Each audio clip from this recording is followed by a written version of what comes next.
Welcome to SympleDesk, the help desk ticketing system designed for small businesses, small groups, and small nonprofits. Dead simple to use, no per user fees. We try to make this as easy as possible. And what I'm going to do is walk you through the process of creating a SympleDesk dashboard, and then I'll show you all the different features and how it works. I'll walk you through everything. Now, if you already have an account set up on SympleDesk, you can skip to the next section in this video, and you can go ahead and log in using the link in the upper right-hand corner of the SympleDesk homepage. If you don't have an account yet, let me walk you through that 2-minute setup because it really is that easy. I'm going to click on the button right here that says try for free. We promise this will take 2 minutes to set up. I'm going to give it my name, I'm going to give it my last name, and I'm going to give it a password. You can choose any password you want, just make sure that the passwords match. And I will add an email address. We'll say Corey@SympleDesk.com. And for company name, we'll say Corey's Tree Trimming Service. And the dashboard name is essentially what you want to call your dashboard, just in case you end up having multiple dashboards in the future. For now, we'll call this Corey's Team Dash. And then you're going to have to pick a time zone. Which location are you in? I'm going to pick Chicago as my time zone because we're in the central time zone. And I'll hit Create Account. And voila, the message should come up saying your account has been created successfully. We just sent you an email. Use the link to verify your email address. So you should have an email that says, Corey, welcome to SympleDesk.com, and it will give you a link to verify your email address for this account. Every email address has to be verified, and it's as simple as clicking on this link. So I'm going to go ahead and click on the link in the email, and it'll jump me right back to the login page where I can now log in with the credentials that I just set up at SympleDesk and the password that I set up, and now I'm logged in. This is the main dashboard of SympleDesk. It'll look very similar when you log in on your phone as well as when you log in on the PC. And there are 2 demo tickets already in the dashboard. You can see one ticket is automatically assigned to you and one ticket is not assigned to anybody. It's considered an outstanding ticket. So from left to right, I'll show you how the dashboard works. On the left, you've got the start date. This is the date when the ticket was created. Then you've got the status. You can see it's inside the mailbox, which means that it has not been opened yet or it hasn't been acknowledged yet. There's 4 different status levels when it comes to SympleDesk. I'll show you how that works, but this mailbox means that it has been submitted, but nothing has been done with this. This gives you the name of the person who submitted the ticket. In this case, we've got it set up as Bob Demo. And then the location is where this person is located. In this case, this is building number 6.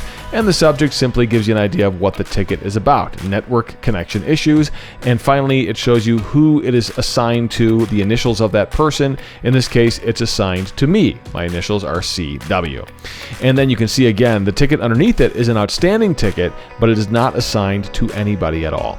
On the top of the page, you have all the different options next to the SympleDesk logo. So dashboard is the page we're on now. We can add a new ticket by going to add new. We can deal with end users. I'll explain that in a minute by going to the end users menu option. We have our admin settings and then our subscription settings. And finally, we can log out. So let's add a new ticket. Now, if we want to add this ticket manually, if we want to submit the ticket, this is how you do it. Click on add new.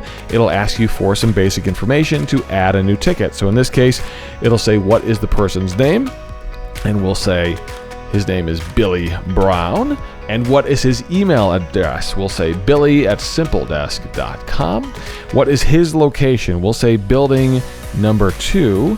What's the priority? So you've got 3 different priority levels: no rush, urgent, and needs attention now. These are self-explanatory. In this case, I'm going to give it a level 2, which is called urgent, and it'll say what's the ticket title. So the title is Computer is Smoking. Additional details. The user, or you in this case, can add additional details. The PC is smoking and has been unplugged. So that's it. Now we'll submit the ticket. It'll take us back to the dashboard, and you can see now the ticket is in the outstanding ticket sections, because just because you submitted it doesn't mean it's assigned to you automatically. That way, as an administrator, you can create tickets without having to automatically assign them. But notice the colors. So the ticket we just submitted is yellow because that's a level 2. A level 1 is going to be green, whereas an urgent ticket is going to come up as a red ticket on the dashboard.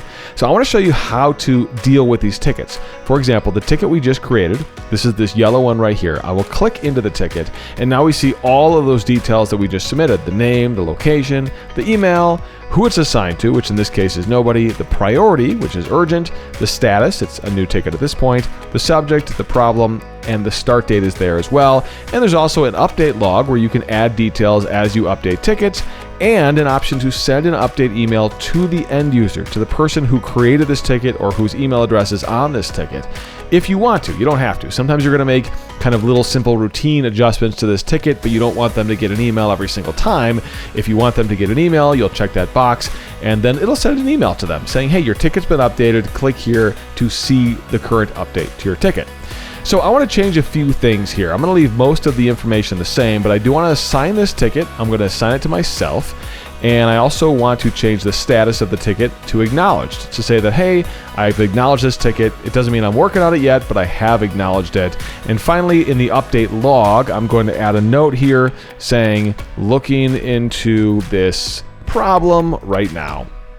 Do I want to send an email to the end user? No, they just submitted this ticket. In fact, we just put this ticket in via phone, so I'll hit update ticket without checking that box. You'll notice that ticket has now moved up to my assigned ticket section, and it has a thumbs up now because it has been acknowledged, which is what the thumbs up indicated. And you'll notice too, it's got my initials on the end here because it has in fact been assigned to me. I did that myself. So that's how you add a ticket manually. For example, if somebody calls you on the phone and you want to put a ticket in manually, that's how you would do it. But sometimes you don't want to do that. Sometimes you want your employees or end users or customers to be able to add tickets themselves. There are two ways to do that.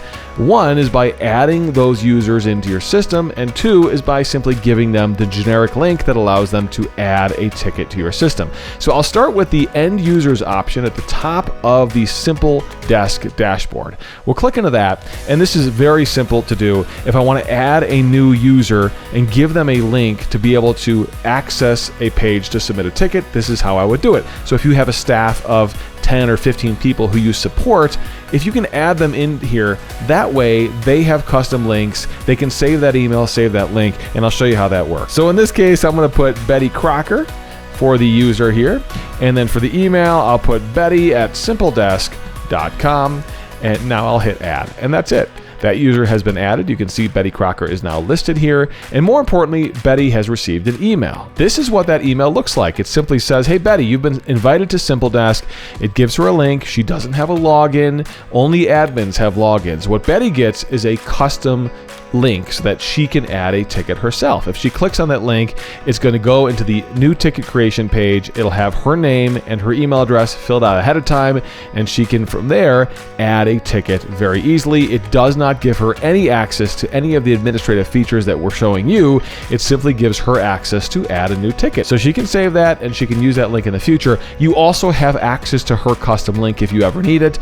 That is going to be back on that end users page, and you'll see there's a little link icon. That's where you can click that, or right click in this case, and copy the link address and send it to her. For example, if you had to resend her the link, you can also click the trash can to delete that end user from the account. You can add as many end users as you wish. There's another way. If you want somebody to be able to add a ticket, but you don't want to go through the process of adding them into the system, they simply need the Sharable ticket link.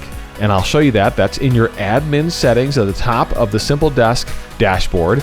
In the section that says Sharable Add Ticket Link, you now have a link. You can copy this text, and it will allow you to send this link to anybody. It's a generic link for your dashboard, and it looks like this. It just takes them directly to a blank ticket so they can add a ticket.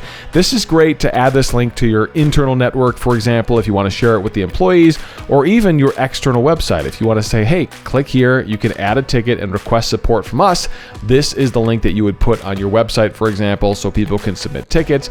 Of course, you want to be careful because it can be subject to abuse, and you want to make sure that that's not the case. While we're in the admin settings page, there are a couple other things here I want to show you. We can change the name of our dashboard, which we set up when we first created our account.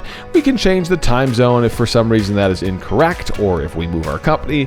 Again, we've got that Sharable add ticket link in the middle. And finally, we can add new admin users at the bottom.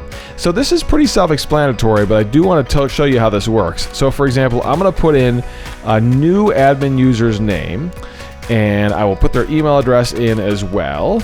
you got to be careful with this because these people will have access to your dashboard. There are 3 different levels. You've got full access. Now that's the same as what you have. You have full access. So this is only going to be your most trusted senior level coworkers who you want to be able to edit everything in this dashboard. Most of the people you work with, or who work for you for that matter, are going to be given limited access. This means they can go into the dashboard, they can edit tickets, they can add new tickets, they can add new end users. What they can't do is they cannot mess with the administrative settings. So they have most access to the dashboard, but they don't have access to change any admin settings. Now, for some reason, if you have some low-level techs or low-level coworkers who you don't want to mess anything up, and you don't want them to be able to edit stuff, you just want them to be able to view the tickets that are currently in the system, then you have view only. You can also use this to create kind of a dummy login. If maybe you have a PC in a main area that you want to just leave the dashboard up on the screen, this is a great way to create an account that you would use for a system like that. In this case, we're going to give Justin limited access, and I'll click on Add Admin User, and it'll say Admin Added. And now Justin will get an email allowing him to set up a password so he can now log into the dashboard as well. Now, if I go back to my dashboard and I click into one of these tickets, for example, this outstanding ticket on the bottom here, you'll notice I can now assign this ticket to that user I just created. So Justin is now an option to assign the ticket to. I'm going to say that this is a work in progress, and I will update the ticket. Notice the ticket, since it's not assigned to me, still stays in the outstanding ticket section, but now it is assigned to JM, that new user Justin, who we just created. And I can also come in here and we can say this ticket is now closed, and I will go ahead and add an update to the log. Took care of all power issues and talked with Bob. I will save this and update this ticket. And now it goes into a section called completed tickets. This shows all the tickets that have been completed in the past 24 hours. You'll notice there's also a check mark here on the ticket that's been completed. The other sections you have as an administrator is the subscription section, which shows you your current subscription plan, your renewal date, how many tickets you've used in the current period, and all the different plans available. You can sign up for 100 tickets a month for $15, 300 tickets a month for $30, or the premium plan, which gives you all you can eat, unlimited access to as many tickets and users as you'd like for $50 per month. And then when you're done, make sure you log out. That's the last option on the top of SympleDesk.com, is to log out of the dashboard, and that will get you back out to the login page or back out to the homepage of SympleDesk.com. Hopefully that was a good run through to give you the basics of using SympleDesk.com. If you've got questions, please don't hesitate to send us an email, help@SympleDesk.com, and we will do what we can to help you have a smooth process of using SympleDesk to make your company run smoother.